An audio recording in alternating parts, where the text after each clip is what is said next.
पुढील कार्यक्रम प्रसारित करणारे आहेत जॉयस्मेर मिनिस्ट्रीचे मित्र आणि भागीदार.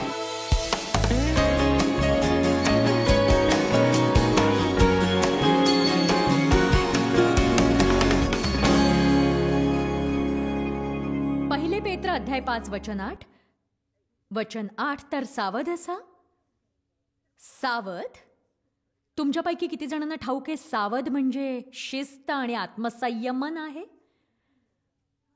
बघा, शिस्तप्रिय. आता हेच जरा आनंदाने बोलूया. शिस्तप्रिय. आता बघा, आत्मसंयम. तर सावध असा, शिस्तप्रिय, शुद्ध मनाचे असा. तुमचा शत्रू सैतान हा गर्जणाऱ्या सिंहासारखा कोणाला गिळावे हे शोधत फिरत असतो. म्हणजे तो तीव्र भुकेने कोणाचे फाडून तुकडे करावे अशा हेतूने शोधत फिरतो. मला हे वचन आवडतं. सैतान गर्जणाऱ्या सिंहासारखा कोणाला गिळावे हे शोधत फिरतो. पण शुभवार्ता ही आहे की ती व्यक्ती तुम्ही किंवा मी असण्याची गरज नाही. टीव्हीवरून पाहणाऱ्या लोकांपैकीही कोणी नाही. पण उत्तर काय आहे मग? उत्तर आहे संतुलित रहा. बघा, आपल्या जीवनात संतुलन खूप महत्वाचं आहे. याचा अर्थ तुम्ही प्रत्येक गोष्ट पुरेशी करता, काहीही अधिक करत नाही. मी हे पुन्हा सांगेन, संतुलित व्यक्ती असणं म्हणजे सगळं काही योग्य प्रमाणात करणं, काहीही अतिप्रमाणात न करणं. हे शक्य आहे की तुम्ही अतिप्रमाणात प्रार्थना सभांना जाऊ शकाल. असेही लोक आहेत की ते इतके आध्यात्मिक बनतात की पृथ्वीवरच्या गोष्टींसाठी निरुपयोगी ठरतात. बरेच लोक प्रार्थना आणि सभा किंवा बायबल अभ्यास यातच गुंतून जातात आणि कुटुंबाकडे, विवाहाकडे दुर्लक्ष करतात. संतुलन राखत नाहीत. ही गोष्ट मी पुन्हा एकदा सांगेन. संतुलन म्हणजे प्रत्येक गोष्ट योग्य प्रमाणात करणं, काहीही अतिप्रमाणात न करणं. तुम्हाला ठाऊक आहे का की आपल्या स्वभावात दैहिकताच अधिक असते. कधी कधी आपण एखादं काम हाती घेतो आणि मग त्याच दृष्टीने झुकत जातो. आपण एकतर आपण तेच काम करत बसतो किंवा मग आपण काहीच करत नाही. आणि तुमच्यापैकी काही जणांचं व्यक्तिमत्वही कमी अधिक प्रमाणात काहीच असंच असतं. तुम्ही एखादी गोष्ट करता किंवा मग काहीच करत नाही. मी सुद्धा अशीच होते. एखादं काम हाती घेतलं की स्वतःला झोकून द्यायचे. पण देवाचे आभार, त्याने मला हा संदेश खूप खूप खूप खूप खूप खूप खूप वर्षांपूर्वी दिला. आपल्या जीवनात संतुलित असणं किती महत्वाचं आहे. आणि बघा, तुम्हाला जर पुरेशी विश्रांती मिळाली नाही तर तुमच्या जीवनात बिकट समस्या उद्भवू शकतात. हे समजणं कठीण नाहीये, पण त्यामुळे खंडीभर समस्या उभ्या राहतात. आपण दोष देतो सैतानाला, आपण खेटा घालतो समुपदेशकाकडे आणि सगळा पैसा ओततो औषधांवर. पण तुम्हाला गरज असते रात्रीच्या झोपेची. तुमच्या खोलीत कुणी मोठा सैतान लपून बसलेला नसतो. तुम्हाला फक्त झोपायचं असतं. आता हेही तितकंच खरं आहे की काही लोक फारच झोपतात, त्यांना गरज असते उठायची. हालेलुया. तर सावध असा, कारण तुमचा शत्रू सैतान हा गर्जणाऱ्या सिंहासारखा कुणाला गिळावे हे शोधत फिरतो. सिंहासारखा. बघा, आपल्या जीवनात संतुलन येण्याचा एकच मार्ग आहे. तो म्हणजे प्रत्येक विश्वासणाऱ्याने शिस्त आणि आत्मसंयमनाचं आपल्या जीवनातील महत्त्व ओळखायला हवं. तुम्ही असं कधीच म्हणता कामा नये की माझ्या जीवनात शिस्त नाहीये, मला आत्मसंयम नाहीये. तुमच्यात ते आहे, कारण ख्रिस्त तुमच्यात राहतो आणि तुमच्यामध्ये आत्म्याचं फळ आहे आणि त्या फळापैकी एक आहे आत्मसंयमन. मला मान्य आहे की नवीन जन्माच्या सुरुवातीला ते बीजरूपात येतं, पण त्याला देवाच्या वचनाचं पाणी मिळताच ते वाढत जातं. ख्रिस्ती या नात्याने आपली वाढ ही व्हायलाच हवी. कायमचं बाळ बनून राहणं फारसं आकर्षक नसतं. ख्रिस्ती लोकांनी वाढायला हवं. आणि वेळ काढून इथं आल्याबद्दल मी तुमचं कौतुक करते, कारण हे मला सांगतं की तुम्ही गंभीर मनाचे व्यक्ती आहात, ज्यांना देवाची इच्छा काय आहे ते जाणून घ्यायचंय. आणि सर्वसामान्य लोक सकाळी उठल्यानंतर अशा गोष्टींचा निर्धार करत नाहीत, कारण ते देवाबरोबरच्या त्यांच्या वाटचाली बाबतीत गंभीर नसतात. बघा, तुम्हाला इथे यावंसं वाटलं नसेल तरीही तुम्ही आलात आणि तुम्ही इथे आहात म्हणून देव तुमच्यात कार्य करणारच आहे. ज्यांनी आज हा कार्यक्रम पाहण्यासाठी टीव्ही पाहिला, पहिली काही मिनिटं झाली तरी तसाच ठेवला आणि आता चॅनल बदलूनही काही उपयोग होणार नाही, कारण इतर 3-4 चॅनलवरही मीच दिसणार आहे. तर सकाळच्या वेळी माझ्यापासून दूर पळणं आता खरं कठीणच आहे, मी तुम्हाला सांगते. देवाला तुमचं जीवन बदलायचं आहे आणि ते देववचनाद्वारे करेल. त्यासाठी शिस्त आणि आत्मसंयम महत्वाचे आहेत, पण काही कारणास्तव प्रत्येकाला ते आवडत नाही. शिस्त नको रे बाबा, नको. मी इथे तिथे शिस्त आणि आत्मसंयम यावरचं भाषण ऐकायला आलेलो नाहीये. जीवनात माझ्या आधीच इतक्या समस्या आहे आणि त्या तशाच राहतील जर तुम्ही शिस्त आणि आत्मसंयम यावर काही ऐकलं नाही तर, आणि तुम्ही काही केलं नाही तर त्या समस्या तशाच राहतील. आता मी काल जे सांगितलं होतं ते पुन्हा सांगणार आहे, कारण प्रत्येक जण काल होताच असं नाही. आणि हे खूप महत्वाचं आहे की जरी देव म्हणतो की तुमच्यात शिस्त आणि आत्मसंयम असू द्या, तरी हे त्याच्याशिवाय करणं शक्य नाही. ही किती रोचक गोष्ट आहे की देवाने आज्ञा केलेली गोष्ट आपण केवळ इच्छाशक्तीने करू शकत नाही. तेव्हा मी तुम्हाला अशा गोष्टीत ढकलू इच्छित नाही. धन्यवाद देवा, आता घरी जाऊन माझ्या जीवनातल्या सगळ्या गोष्टी सरळ होतील, मी अमुक करीन आणि मी तमुक करीन. मी तुम्हाला सांगते, यापैकी काही होणार नाही. एक गोष्ट मात्र तुम्ही करू शकता. तुम्ही घरी जाऊन नोट्स काढा, शांतपणे बसून रविवारी सकाळी किंवा सोमवारी सकाळी, मंगळवारी, बुधवारी सकाळी, जितक्या सकाळी मिळतील तोपर्यंत त्या काढत राहा आणि तुम्हाला शिस्त आणि आत्मसंयमन यावर जितकी वचनं मिळतील तितक्यांचा अभ्यास करा. तुमच्या जीवनातल्या ज्या क्षेत्रात तुम्हाला वर आलं पाहिजे त्याविषयी लिहा आणि मग तुम्ही प्रार्थना करा आणि असं म्हणा की आता देवा, मी मान्य करतो की माझ्या जीवनातल्या काही गोष्टी असंतुलित आहेत, मला त्या बदलायच्या आहेत, पण याच क्षणी मी तुला सांगू इच्छितो, मी हे तुझ्याशिवाय करू शकणार नाही. मी संपूर्ण हृदयाने विश्वास ठेवते की हीच ती चावी आहे जिला ख्रिस्ताच्या मंडळीतले बरेच जण मुकत आहेत. का आपण नेहमी चर्चला जातो, देववचन ऐकत राहतो, चर्चला जातो, पण बदल मात्र काहीही होत नाही. कारण आपल्याला बदल नकोय असं नाही, बऱ्याच जणांना तो हवा आहे, पण तुम्हाला परवा नाही. पण तुम्ही इथे आला आहात कारण तुम्हाला परवा आहे. तुम्ही इथे आहात कारण तुम्हाला बदलायचंय. पण एक गोष्ट मी तुम्हाला प्रामाणिकपणे सांगते की शिस्त आणि आत्मसंयम यावरचं माझं शिक्षण ऐकणं एवढंच पुरेसं नाही. हा एक भाग झाला, कोड्याचा एक फक्त भाग. तुम्ही मुख्य भाग वगळू शकत नाही, जो आहे पवित्र आत्म्याचा. मी अनेक संदेश ऐकले, अनेक सभांना मी गेले, मी रडून प्रार्थना केली आणि मी सैतानाला धमकावलं आणि हो, मी थोडीफार प्रगतीही केली, पण तरीही माझ्या जीवनात गुंतागुंत होतीच.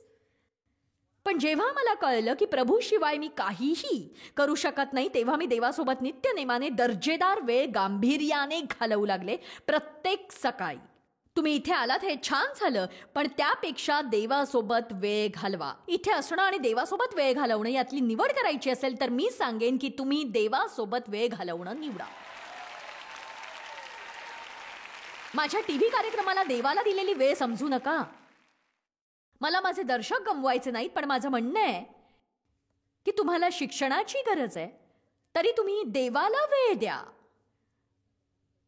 तुमचे शिक्षक, तुमचे पालक हे देव नाहीयेत. दुय्यम विश्वास ठेवणं सोडून द्या. आपल्या विश्वासाला भक्कम करा. देवासोबत तुमचं नातं प्रस्थापित करा. पण माझी आई म्हणते, माझे पालक म्हणतात किंवा जॉयस म्हणते. माझं म्हणणं तुम्हाला ठाऊक आहे, पण ते तुमच्या जीवनात कार्य करतं का? मला असं वाटतं की हे एकेका कोड्याचे सगळे तुकडे आहेत. चर्चला जाणं हा एक तुकडा आहे, संदेश ऐकणं हा एक तुकडा आहे, जॉयस मायरच्या सभेला जाणं हा एक तुकडा आहे, चांगला ख्रिस्ती टीव्ही कार्यक्रम पाहणं हा एक तुकडा आहे, बायबल वाचणं हा एक तुकडा आहे. पण तुम्ही देवाला असं म्हणायला हवं, प्रभू सगळे तुकडे माझ्याकडे आहेत, फक्त तूच आता हे करू शकतोस. देवाची वाट पाहायला शिका. देवाच्या उपस्थितीत यायला आणि तिथे थांबायला शिका. जरी तुम्ही 30 सेकंदांनी सुरुवात केली तरी तोंड बंद ठेवून हृदयात असं म्हणा की प्रभू प्रभू, मी तुझ्या पुढे कंगाल आहे. तुझ्याशिवाय माझं काहीही नाही, पण तू गरजेपेक्षा अधिक आहेस. तूच माझ्या जीवनात सगळ्या गोष्टी जुळवून आण. मला बळ दे प्रभू. तिच्यासोबत आयुष्य घालवणं एक दुःस्वप्न आहे अशी जीवन साथीदार असेल आणि देव तुम्हाला तिच्यासोबत राहायला सांगत असेल तर मी तुम्हाला सांगू इच्छिते की तुम्ही इतरांपासून पळावं अशी देवाची इच्छा नाहीये. खरंच नाही. त्यांच्यासोबत चालणं कठीण आहे. देव तुमच्यासह राहतो म्हणून तो तुम्हाला इतरांसह राहायला मदत करेलच. मी आज या सभा घेऊ शकले नसते जर माझा पती मला धरून राहिला नसता तर. जीवनात कठीण असलेल्या गोष्टींपासून पळणं उपयोगाचं नाही. शिस्त लावणाऱ्या जीवनाचा तो भाग आहे. कित्येकदा तुम्हाला न आवडणाऱ्या व्यक्तीसोबत राहावं लागतं. ते तुमच्यासाठी सुखदायक नसतं. आणि कित्येकदा दुसऱ्या बाजूला तुम्हाला तुमच्या स्वतःच्या लोकांपासून अगदी दूर व्हावं लागतं आणि त्यात तुमचे मित्र आणि कुटुंबीय असू शकतात कारण ते तुम्हाला विषाने भरतात. बऱ्याचदा जेवणाच्या वेळेला चुगल्या चहाड्या सोडण्याची गरज असते. ते आपल्या जीवनातून काढून टाका. जसं बायबल म्हणतं, तुला अडखळवणारा डोळा तू उपटून टाक, तुला अडखळवणारा हात तू तोडून टाक. जर भोजन टेबल तुला अडखळवत असेल त्यापासून दूर राहा. चला आता, हे मला स्पष्ट करायचं आणि मी ते प्रत्येक सत्रात करीनच. मला कसलीही पर्वा नाही. याचा काही उपयोग होणार नाही जर तुम्ही असं म्हणत राहिलात की देवाची स्तुती असो, आता कळलं माझी समस्या काय आहे, मी आता शिस्तप्रिय व्यक्ती बनणारच आहे. माझ्या कुटुंबात मी 25 नवीन नियम आणीन. 8 वाजता मी अमुक करणार, 9 वाजता तमुक, 10 वाजता तमुक तमुक तमुक. हे सगळं चालतं फक्त 2 दिवस. कारण देहाच्या गोष्टी पटकन पेट घेतात आणि विसतातही पटकन. बघा, मी यावर माझ्या महिलांच्या सभेमध्ये एक छानशी गोष्ट सांगितली होती आणि मी असं म्हटलं होतं की असाच असतो देह.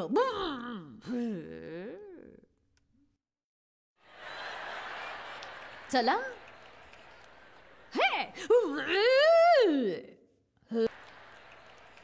याकोब अध्याय 4 वचन 17 म्हणतं, याकोब अध्याय 4 वचन 17, चांगलं करायचं कळत असून ते न करणं पाप आहे. एक सांगू, आपल्या आज्ञापालनाच्या स्तरापेक्षा अधिक आपल्याला शिकवण्यात आलंय.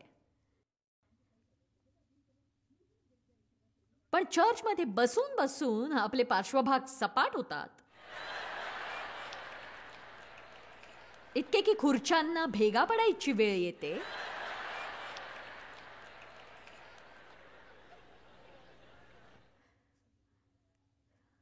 आपल्या मनामध्ये अक्षमाशीलता, कटुता, सूड भावना तशीच ठेवून तुम्ही बसता कुणावर तरी वेडेपिसे झालेले असता, ज्यांच्यावर क्रोधित असता. त्यांच्यासोबतच तुम्ही चर्चला येता आणि म्हणता हालेलुया, देवाची स्तुती असो, धन्यवाद, गाणं गाता, सर्व अर्पितो आणि रागातच घरी जाता. बघा, मला हीच सवय होती. मी चर्चमध्ये बसायचे पण तोंडाने बरंच काही बोलत असायचे, मनात मात्र वेगळंच असायचं. आज सुकं बनवायचं की उलट देवच्या मनात तेच बोलायचं.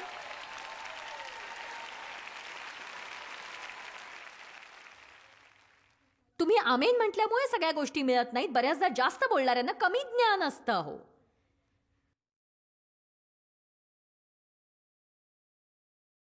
एखादी गोष्ट करण्यासाठी तुम्हाला ती किती वेळा ऐकावी लागते हे सांगता येईल का तुम्हाला? मला वाटतं मी ते करायला हवं, पण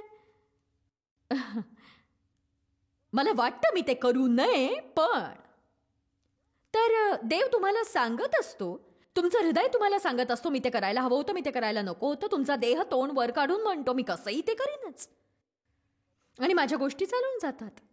पण मी तुम्हाला एक गोष्ट सांगू, तुमच्या गोष्टी चालणार नाही आणि त्याने तुमचं चालू शकतच नाही. या क्षणी सुद्धा आज्ञाभंगाची किंमत तुम्ही मोजत असाल, त्याचबरोबर हसतही असाल. गलतीकरास अध्याय 6 वचन 9, चांगले करण्याचा आपण कंटाळा करू नये,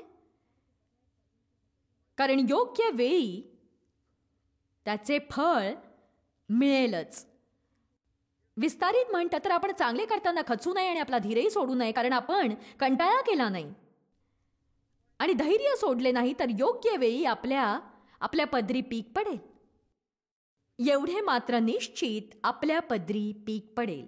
आता मी तुम्हाला एक गोष्ट सांगू, निराश होण्यासाठी मोठ्या गुणवत्तेची गरज नसते.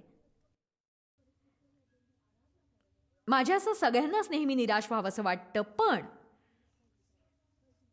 केवळ कठोर आणि खऱ्या शिस्तीच्या आधारेच तुम्ही केवळ चांगल्या गोष्टीच करत नाही, तर त्या चांगल्या गोष्टी करत राहता सैतानाचं तुमच्या जीवनावरचं सामर्थ्य निघून जाईपर्यंत. फक्त एकदाच चांगलं काम करणं कठीण नाहीये. पुस्तकांच्या टेबलावरून ढिगभर पुस्तकं खरेदी करून घरी आपल्या शेल्फवर छान रचून आता आपण आत्मिक झालो तसा देखावा करणं फारसं कठीण नाहीये.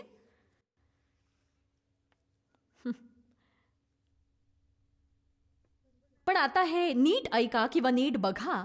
तुम्हाला काही वेळेसाठी शिस्त लावावी लागेल. तुम्हाला तुमच्या दिवसातला किंवा आठवड्यातला एक हिस्सा काढावा लागेल अभ्यासासाठी. अभ्यासासाठी, देवाच्या पसंतीस उतरलेला कामकरी असा स्वतःला सादर करण्यास. बघा, लोक प्रभूला वेळ देत नाही त्याचं कारण आहे त्यांनी स्वतःला तशी शिस्त लावलेली नसते. दुसरं कारण नाहीये. बघा, पोकळ सबबी सांगणं आजपासून सोडून द्या. तुम्ही व्यायाम करत नसाल तर म्हणू नका मला जमत नाही, असं म्हणा मला करायचं नाही.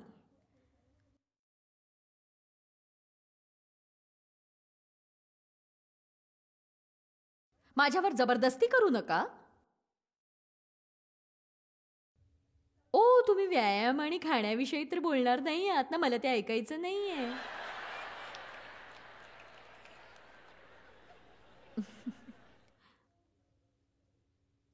बघू, माझं ताबाच राहत नाही. चॉकलेट कुकी दिसले की 12च्या 12 गडपच होतात. याची गरज नाहीये. फक्त असं म्हणा की जेव्हा मला कुकीज खाव्याशा वाटतील तेव्हा मी त्या खाईन, आणि जेव्हा मला खाव्याशा वाटणार नाहीत मी खाणार नाही. कारण माझ्यात शिस्त आणि आत्मसंयम आहे.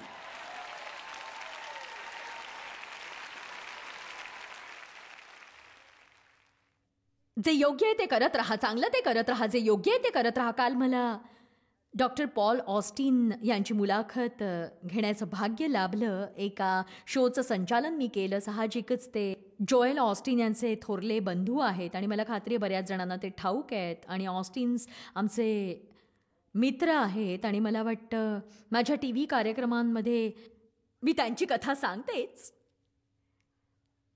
तर डॉक्टर पॉल हे सर्जन आहेत आणि अनेक वर्षांपासून ते एक यशस्वी सर्जन म्हणून प्रसिद्ध आहेत. ते म्हणाले की त्यांच्या जीवनात एक वळण असं आलं जेव्हा त्यांना आतल्या आत असमाधान वाढत असल्याचं जाणवलं आणि त्यांनी विचार केला माझ्या जीवनात परिवर्तन तर येत नाहीये ना, मी नोकरी बदलावी असं प्रभूला वाटतंय, नेमकं काय समजायचं. तर देवापासून ऐकल्या वाचून पाऊल न उचलण्याचं त्यांनी ठरवलं. मी म्हटलं की देवाकडून ऐकेपर्यंत त्यांनी काहीही केलं नाही. केवळ तुम्हाला आतल्या थोडंसं अस्वस्थ वाटतं तर याचा अर्थ असा नाही की तुम्ही लगेच जाऊन एखादं जंगलीपणाचं कृत्य करावं. तुम्ही हे समजून घ्यायला हवं की काहीतरी घडतंय. एकतर देवाला मला काही सांगायचंय किंवा काहीतरी बदलणार आहे किंवा माझ्या हार्मोन्समध्ये काहीतरी बदल झालाय, मला नाही ठाऊक. प्रत्येक वेळी जेव्हा तुम्हाला विचित्र वाटतं ते देवापासून नसतं हे लक्षात घ्या. कित्येकदा ती भावना वरवरची असते. कदाचित जास्त साखर खाल्ल्यामुळे तसं होतं. तर त्यांनी देवाची वाट पाहिली, थोडा वेळ घेतला. त्यानंतर त्यांचे वडील वारले आणि मग दफन विधीनंतर घरी जात असताना ते म्हणाले की मी देवाकडून 3 गोष्टी ऐकल्या. तुझी प्रॅक्टिस सोडून दे, ह्यूस्टनला निघून जा आणि मदत कर. आता बघा, या सर्जन असलेल्या मनुष्याला देव सांगत होता की तू आपलं सगळं काही सोडून दे आणि जाऊन मदत कर. त्यावेळी त्यांना ठाऊकही नव्हतं की मंडळीचा पालक कोण आहे ते, आणि जोएल अजून त्या ठिकाणी स्थिर झाला नव्हता. त्या जागेसाठी बरेच जण कार्यक्षम असतीलही, पण त्यांना ही खात्री करून घ्यायची होती की देवाकडून आहे हे. आणि एका मिनिटासाठी मी जरा मागे जाऊन सांगते. जेव्हा पॉल साधारणपणे 12 वर्षांचे होते ते एका मिशन ट्रिपवर गेले होते आणि आफ्रिकेच्या मातीवर जेव्हा ते उभे होते तेव्हा त्यांना आधीच ठाऊक होतं की आपल्याला एक डॉक्टर बनायचंय, पण आफ्रिकेच्या त्या मातीवर उभं असताना एक बळकट असा विचार त्यांच्या मनात आला, एके दिवशी मी पुन्हा इथे येईन आणि वैद्यकीय सेवा चालवीन. पुढे मग ते वाढत गेलं, त्यांचं शिक्षण झालं, त्यांनी प्रॅक्टिस सुरू केली आणि आता देव त्यांना त्यांचं सगळं काही सोडून द्यायला सांगत होता आणि ते आपला वैद्यकीय व्यवसाय सोडून चर्चमध्ये एक मदतनीस म्हणून काम करायला निघाले आणि एक सर्जन म्हणून ते जितकं कमवत होते त्याच्या फक्त 18% ते मिळवू लागले. आणि बघा, इथे मला एक गोष्ट सांगायची की जगामध्ये फार लोक नाहीत जे केवळ देवाची आज्ञा पाळण्याच्या हेतूने स्वतःला एका कमी दर्जाच्या पदावर आणून ठेवतील. चला आता, फार कमी लोक असे आहेत जे मोठ्या लाभाच्या गोष्टी सोडून कमी लाभाच्या गोष्टींकडे वळतात, कारण त्यांना ठाऊक असतं की त्यांची मुख्य गरज आहे देवाची शांती. एक सांगू का, तुमची मुख्य गरज आहे देवाबरोबरची शांती. आणि हे करण्यासाठी त्यांना शिस्त आणि आत्मसंयम लागला, कारण त्यांच्या स्वभावामध्ये याची कमतरता होती. आपण आपल्या हृदयाचं ऐकायला हवं, डोक्याचं नव्हे. आपण आपल्या मनाचं ऐकलं तर आपल्याला दीर्घकाळ समाधान मिळेल, पण जर आपण डोक्याचंच ऐकत राहिलो, स्वतःच्या विचाराने चाललो, आपल्याला हवं ते केलं, तर आपल्याला दीर्घ समाधान मिळणार नाही. तर 6 वर्ष, बघा 6 वर्ष त्यांनी तिथे राहून मदत केली. आणि एक दिवस किंवा एक महिना नव्हे, आपण चांगलं काम करण्याविषयी बोललो, असा विचार करू नका की तुम्ही एकदा योग्य गोष्ट केल्यामुळे तुमच्या जीवनातले सगळे प्रश्न सुटतील. तुम्ही स्वतःला योग्य गोष्ट करण्याची सवय लावून घ्यायला हवी. जोवर तुम्हाला मोठ्याने ओरडून आपले केस उपटावेसे वाटतात तोवर, आणि मग तुम्ही विरघळून जाता आणि पुन्हा दुसऱ्या दिवशी त्याच चांगल्या गोष्टी पुन्हा करत राहता.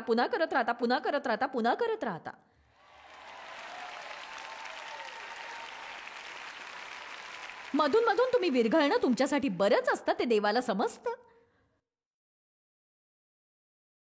बघा, मी बऱ्याचदा माघार घेऊन आशा सोडली. खरंच हेच तर आहे देवा, मी फक्त मी माघार घेते. जणू काही देव याने प्रभावित होतो. तुम्हाला मी सत्य सांगते, एकदा मी असंच करत होते आणि पवित्र आत्मा मला म्हणाला की खरंच का? मला वाटलं आता थोडं थांबावं. कधी कधी तुम्ही जरा जास्तच उत्साहित असता. एक विचार आला मनात, मला आनंद आहे तू माघार घेतेस, कारण मला आता चांगलं काम करता येईल. बघा, देवाला मान्य नसलेल्या सर्व प्रकारच्या देहाच्या कामांमध्ये मी स्वतःला गुंतवून घेतलं होतं. जेव्हा तुम्ही देवाची आज्ञा पाळण्यासाठी स्वतःला शिस्त लावता, तर 6 वर्ष ते त्या स्थितीत राहिले. आणि मग कुणीतरी त्यांना कशासाठी तरी लंडनला जायला सांगितलं, आणि मग कुणीतरी त्यांना आफ्रिकेला जायला सांगितलं. आणि बघा, डॉक्टर पॉल यांना अशा प्रवासाची सवय नव्हती आणि त्यांनी म्हटलं की हो, कदाचित देवाची इच्छा असेल. शेवटी ते आफ्रिकेत आले आणि काही सर्जरीत त्यांनी मदत केली. आणि आता ते दरवर्षी 6 महिने आफ्रिकेमध्ये वैद्यकीय सेवा कार्य करण्यात घालवतात. आणि वैद्यकीय सेवा तर हे 12 वर्षाचे असताना देव त्यांच्याशी बोलला. हे तुम्हाला मदत करण्यासाठी मी सांगते. 12व्या वर्षी देव त्यांच्याशी हे बोलला, त्यांना शिकवलं, मोठं सर्जन केलं, मोठं यश दिलं, भरपूर पैसा दिला. जगाच्या दृष्टीने जी अधोगती वाटू शकेल ती खरं तर देवाच्या दृष्टीने गौरवी अशी उन्नती होती. तुम्ही माझ्यासोबत आहात का? पण त्यांना ती अवनती वाटत होती आणि त्यांना 6 वर्ष तशीच काढावी लागली. एक दिवस किंवा एक महिना नव्हे, तर 6 चांगली वर्ष, 6 गुणिले 365 दिवस. आणि मग तोडगा निघाला अचानक. बघा, जर तुम्ही आशा सोडली नाही तर तुमच्या जीवनात काही घडू शकतं. पण आता तुम्ही शिस्तीच्या अप्रिय अशा मुशीतून जात आहात आणि तुमच्या स्थितीविषयी तुम्हाला वाटत असेल, माझ्या देवा, अजून किती काळ मला यातून जावं लागणार आहे. केव्हा देवा, केव्हा? का देवा का? काय सांगू, काही वर्षांपूर्वी मी डेवला असं म्हटलं, कधी आपल्या सेवा कार्यात असा टप्पा येईल जेव्हा कोणी आपल्याला कुठलाही अडथळा आणून त्रास देणार नाही. तेव्हा देव नेहमीच्या शैलीत माझ्याकडे बघून म्हणाला की कधीच नाही.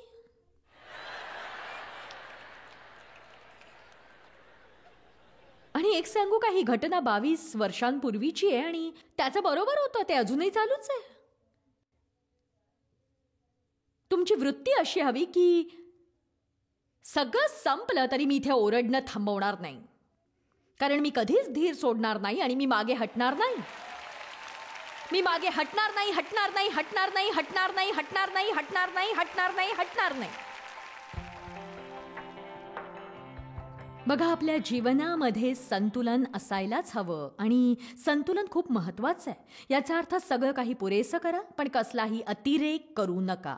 आज सादर आहे 4 सीडींची ऑडिओ मालिका जी तुम्ही मागवावी अशी माझी मनापासून विनंती आहे. मी असं म्हटलं कारण या विषयाविषयी खूप लोक म्हणतात, ओ मला याची गरजच नाही. तो आहे developing discipline and self control. आणि तुम्ही हे मागवावं म्हणून मी तुम्हाला प्रोत्साहन देते, कारण जर तुम्हाला तुमच्या जीवनात काही गोष्टी किंवा काही परिणाम हवे असतील तर त्यासाठी तुम्हाला स्वतःला शिस्त लावणं आणि आत्मसंयम शिकणं खूप गरजेचंच असतं. पण काही लोकांना फक्त हवं असतं आणि त्यासाठी मेहनत घ्यायची नसते. आणि बऱ्याच जणांचं तसंच असतं. कदाचित तुम्ही अशा व्यक्तींपैकी असाल जे म्हणतात, इतरांसारखं बनण्याचा प्रयत्न करून करून मी थकले, मला स्वतः सारखं बनायचंय. तर हे दोन्ही विषय मिळवून तुमच्या जीवनाचा स्तर खूप उंचावतील एवढं मात्र निश्चित.